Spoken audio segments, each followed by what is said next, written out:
हम लोगों की मार्गदर्शक प्रेरणा स्रोत, जिनको देख करके हम लोग सीखते हैं, बड़े लोग भी सीखते हैं, छोटे लोग भी सीखते हैं। अंशिका दीदी हमारे बीच में है, उनको थोड़ा विलम्ब हो रहा है, इसलिए मैं मंच पे उन्हें बुला रहा हूँ। आप वहाँ आए और अपना मार्गदर्शन बच्चों को दें, बहनों को दें, भाइयों को दें, सब लोग।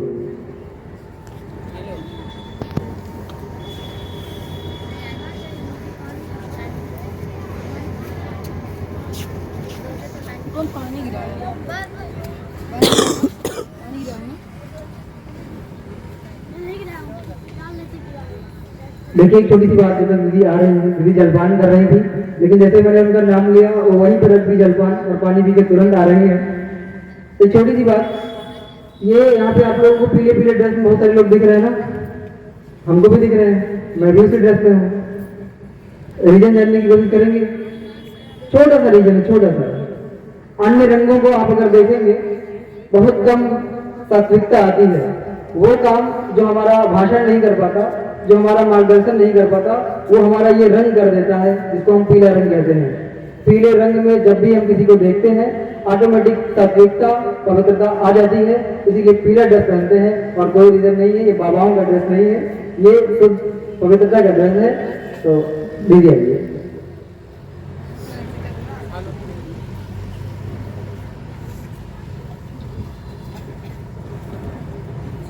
सबसे पहले यहाँ पे उपस्थित जितने भी छोटे छोटे बच्चे गण हैं, उनका तहे दिल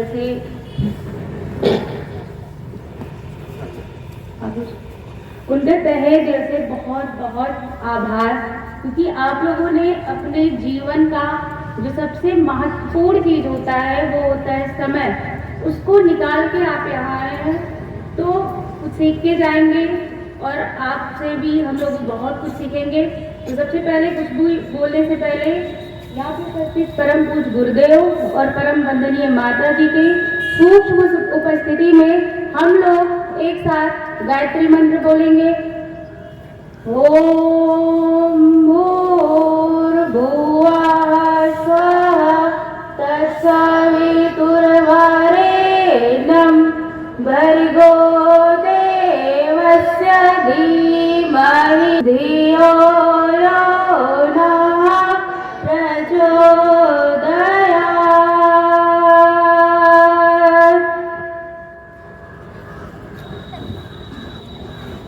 सबसे पहले आप लोग हवन किए हैं ना, और हवन में क्या डाले हैं? आहुति। और आहुति किस लिए डाली जाती है? और आप लोग हवन किए हैं तो किसमें किए हैं? प्रज्वलित। वहां पे अग्नि प्रज्वलित थी ना, तो अग्नि का मतलब क्या होता है? अग्नि का मतलब क्या होता है? आग। तो अग्नि का एक ये भी मतलब होता है कि अग्नि कहाँ जाती है, ऊपर कि नीचे? ऊपर। तो इसका मतलब है कि हमें दिन प्रतिदिन कैसे उठना है? ऊपर उठना है। अब हम ऊपर कैसे उठेंगे? कैसे उठेंगे? चिंतन से और अच्छे कार्यों से और अच्छे लोगों के संग से। हम आपको यहाँ 2-3 बातें बताएंगे। सबसे पहली बात, तो आप यहाँ पे उपस्थित हैं तो 2 लोगों की फोटो देख रहे हैं। एक तरफ है परम पूज्य गुरुदेव और एक तरफ है कौन है? माता भगवती। आप लोग जानते होंगे ना। अच्छा ये बताइए, सबसे पहले कितने लोग हैं जो गायत्री मंत्र करते हैं सुबह सुबह? कितनी बार? कितनी बार? क्या होगा? बहुत। तो देखिए, आप लोगों को सबसे पहले ये करना है कि आप अगर यहाँ आए हैं तो एक चीज सीख के जाइए। क्या है?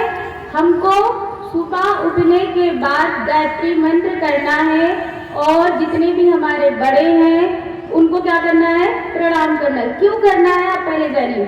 जब हम अपने माता पिता को प्रणाम करते हैं तो उनका आभार व्यक्त करते हैं, और हम उनको जब हम उनके सामने झुकते हैं तो हमको अपने अंदर ये भाव रखना है कि हम कभी भी अपने माँ बाप का सर झुकने नहीं देंगे। वो हमको पढ़ने के लिए भेज रहे हैं तो हम क्या करेंगे? मन लगा के अच्छे से पढ़ेंगे और अच्छा करेंगे, परीक्षा में अच्छे से परफॉर्मेंस करेंगे, ठीक है। तो झुकने का ये मतलब। और दूसरा क्या करना है, हम जब झुके तो बार बार अपने माता पिता का ये आभार व्यक्त करें कि अगर आज हम जो कुछ भी है वो किनकी वजह से है, अपने माँ बाप की वजह से। उसके बाद क्या करना है हमको, दूसरे स्टेप पे हमको परम पूज्य गुरुदेव और माता भगवती रिद्धि शर्मा आचार्य जी के सामने भी हमको क्या करना है, हाथ जोड़ के झुकना है। क्यों झुकना है, क्योंकि हमको ये झुकना है और हमको बार बार ये मांगना है कि हे माँ मुझे सद्बुद्धि दे दो, हे माँ मुझे विवेक दे दो, हे माँ ये मेरा जीवन जो है उसको निहाल कर दीजिए और मेरे जीवन से केवल क्या करवाइए, अच्छे कर्म करवाइए, ठीक है। और गायत्री मंत्र हमको क्यों बोलना है, क्योंकि देखिए बेटा आप लोग स्टूडेंट है तो सबसे ज्यादा हम लोग का क्या भंग होता है, कंसंट्रेशन। तो अभी जैसे यहाँ पहले बताया गया कि हमको क्या करने के लिए, योग। तो उसके बाद हम लोग जब गायत्री मंत्र करते हैं तो गायत्री मंत्र किसका मंत्र है, विद्या का और बुद्धि का। तो वो जो होता है वो हमारे बुद्धि को क्या कर देता है, कंसंट्रेट करता है, ठीक है। और हमसे बुरे कार्य को नहीं करवाता, हमारा मन पढ़ने में लगता है। तो हम लोग क्या करेंगे आज से, गायत्री मंत्र कितने बार, 21 बार, कम से कम 21 या 51 बार। तो कितने लोग हैं जो करेंगे, हाथ उठाओ। और माता पिता को प्रणाम कितने लोग करोगे, सारे लोग करेंगे, ठीक है। तो जो है उसके बाद हम आपको गुरुदेव और माता जी, और क्यों गुरुदेव के सामने झुकना है, क्यों माता जी के सामने झुकना है, उसकी एक स्टोरी थोड़ी सी बताते हैं। और हमको कंटिन्यू झुकना है तो ये भाव करना है कि हमको गुरुदेव जैसा बनना है। कैसा बनना है, गुरुदेव जैसा। क्यों बनना है बता रहे। गुरुदेव बहुत छोटे थे, ठीक है। एक आती है उनकी कहानी छत्तों की सेवा, आप लोगों ने सुनी होगी। तो गुरुदेव उनको क्या हो गया था, कोढ़ रोग हो गया था, ठीक है। छप्पो माँ को कोढ़ रोग हो गया था। तो गुरुदेव जो थे वो बहुत छोटे थे और ब्राह्मण कुल में पैदा हुए थे। तो उस समय जात पात ये बहुत ज्यादा ऊंचा, मतलब बहुत ज्यादा अपनी चरम स्तर पे था। लेकिन गुरुदेव ने उनको एक दिन पीड़ित देखा, उनको देखा कि छप्पो माँ बहुत ज्यादा पीड़ा में है और उनको लोगों ने क्या किया था, गाँव से बाहर कर दिया था कि जो है तब छुआछूत का ये होता था कि जो इनकी सेवा करेगा उनको वो हो जाएगा। लेकिन गुरुदेव ने देखा तो वो बहुत पीड़ित हुए, वो बहुत परेशान हुए और उन्होंने सोचा कि ये मेरा जीवन किस काम का, अगर मैं इस छप्पो माँ की सेवा भी ना कर पाऊँ। फिर गुरुदेव क्या हुए, डेली डेली जाने लगे। एक दिन गए, जाते छप्पो माँ के घाव को धोते, मलहम लगाते, पोंछते, सब करते। उसके बाद आते। तो जब घर आए तो उनके माता पिता ने कहा अब आपको अंदर नहीं आना है, आपको पहले क्या करना पड़ेगा, नहाना पड़ेगा, धोना पड़ेगा। तो वो कहते ठीक है बाहर, तो वो सब कर लेते। उसके बाद कहते अपने माँ से और पिताजी से, जो भी उनके घर में रहते, बहुत प्यार से कहते हैं कि एक काम करिए कि आप 5, 6, 7, 8 दिन का, जितना दिन छप्पो माँ ठीक नहीं हो जाती, आप ऐसे ही करिए, हमको बाहर ही खाना दे दिया करिए और क्या किया करिए, हमारे लिए बाहर पानी भी निकाल दिया करिए। हम ये बाहर ही क्या करेंगे, रहेंगे और सोएंगे, क्योंकि हम अपनी माँ को ऐसे पीड़ित नहीं देख सकते, छप्पो माँ को। फिर धीरे धीरे वो सेवा करते हैं और छप्पो माँ क्या होती है, एकदम से ठीक हो जाती है और अंत तक वो हमारे गुरुदेव को भगवान की तरह पूजती हैं और कहती हैं, बार बार उनके सामने सिर नवाती हैं कि जब मेरे सामने कोई खड़ा नहीं हुआ तो आप प्रभु बन के मेरे सामने आए और उनको क्या मानने लगी, भगवान, ठीक है। तो बेटा आपको भी कोई अच्छा कब कहेगा, जब आपके गुण अच्छे होंगे, ठीक है। क्या होंगे, गुण अच्छे होंगे। और आप बेटा जिस एज में हैं उस एज में आपके अंदर बहुत सारी शक्तियां हैं, आप जो भी चाहें वो कर सकते हैं। विद्यार्थी जीवन श्रेष्ठ जीवन होता है, जीवन का सबसे अच्छा पल और अच्छा जीवन अगर किसी को कहा जाता है तो वो कौन सा होता है, जीवन, विद्यार्थी जीवन। इसमें हमको ऊंचे उठने के बहुत सारे अवसर होते हैं, ठीक है। तो हमको हमेशा क्या करना है, गुरुदेव को सुने ना तो क्यों गुरुदेव को ऐसे प्रणाम करके नहीं चले आना है, उनके बार बार कार्यों को ध्यान में रखना है, ठीक है, कि गुरुदेव ने कैसे अपने मतलब अपना संकट में रह के दूसरों की सेवा की है, तो हमें भी क्या करना है बेटा, सेवा करना है। कैसे सेवा करना है, किसकी सेवा करना है? पहले तो आप लोग अपने माँ बाप की सेवा करेंगे। कैसे करेंगे? माता पिता जी की सेवा कैसे की जा सकती है? सबसे पहली बात आपको सेवा करना है तो आप उनकी बात मानना सीखिए, ठीक है। सेवा करना तो क्या करिए, आप पहले उनकी बात मानना सीखिए। वो जो कहते हैं आप करिए। आपको पढ़ने के लिए भेजते हैं, आप अच्छे से पढ़िए, ठीक है। उसके बाद क्या करना है, आपको गुरुदेव की सेवा करनी है तो दो काम करिए। क्या करना है आपको? आपको कंटिन्यू अपने विचारों को अच्छा करना है। क्या करना है? विचारों को अच्छा। हमारे विचार अच्छे कैसे होंगे? क्योंकि जब हमारे विचार अच्छे होंगे तभी तो हमारे कार्य अच्छे होंगे। होंगे कि नहीं? आप सोचिए, हम लोग जैसा देखते हैं, जैसा सुनते हैं, वैसे ही बन जाते हैं। और हमको बेटा देखने वाली चीजें बहुत जल्दी से याद हो जाती हैं। कैसे?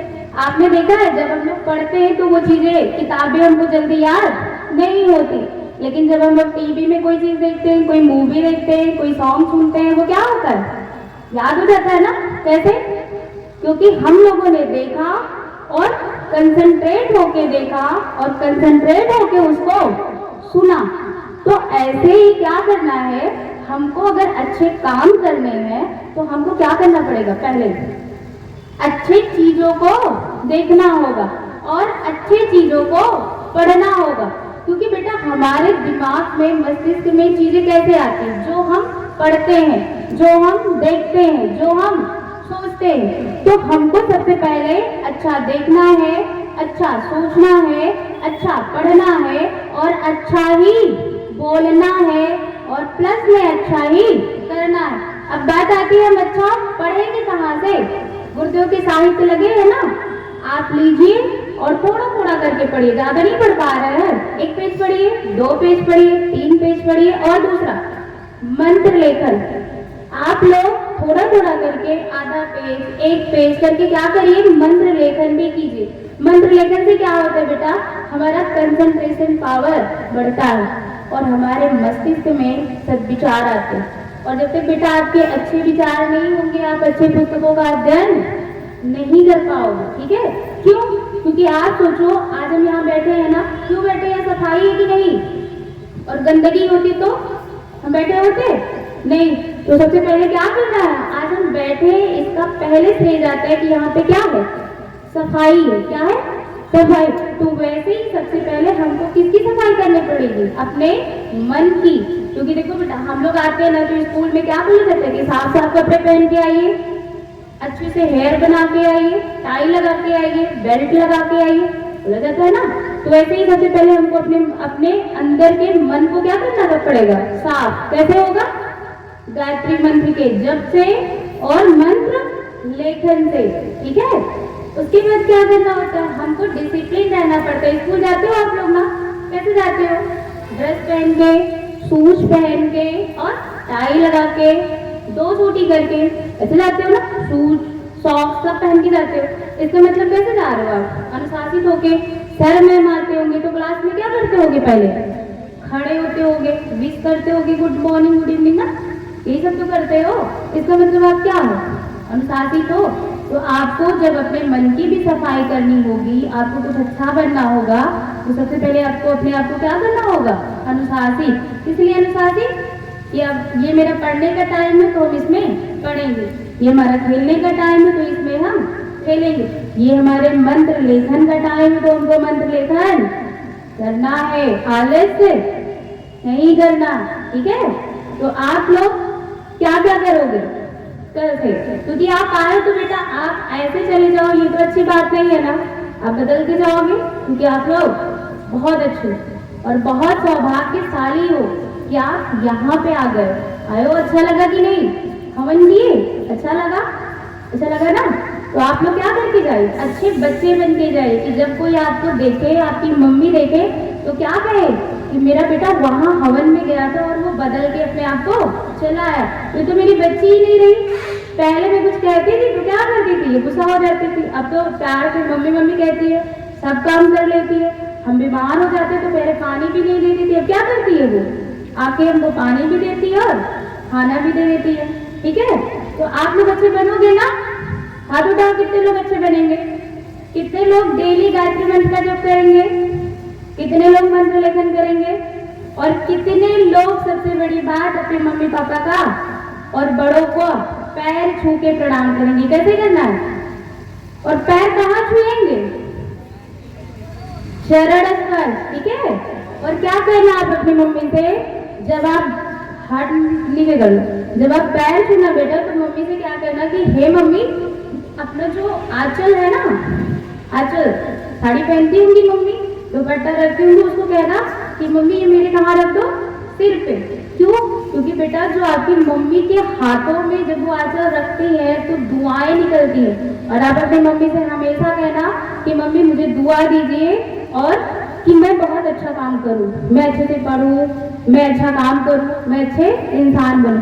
क्योंकि बेटा जब आपके ऊपर आपके मम्मी पापा का आशीर्वाद होता है तो आप बहुत तेजी से आगे बढ़ते हैं, ठीक है। और दूसरा किसका? ईश्वर का। किसका? ईश्वर। क्योंकि ईश्वर क्या है बेटा? ऊर्जा का स्रोत है। क्या है? ऊर्जा का स्रोत। जैसे आपने देखा होगा, क्या देखा है? आपके घर में लाइट आती है ना, कैसे आती है? ट्रांसफार्मर लगा होता है। और ट्रांसफार्मर में कहाँ से आती है? पावर हाउस से। अगर मान लो पावर हाउस से कट हो जाए तो ट्रांसफार्मर में लाइट आएगी? ट्रांसफार्मर से कट हो जाए तो आपके घर में लाइट आएगी? नहीं आएगी ना। आप लोग तो जान तो नहीं आएगी। तो वैसे ही जब बेटा हम लोग का मन ईश्वर से, ये ईश्वर क्या हो? ईश्वर क्या है बेटा? ईश्वर को क्यों मानते? क्योंकि वो गुणों का खजाना है। कौन सा गुण? सद्गुण।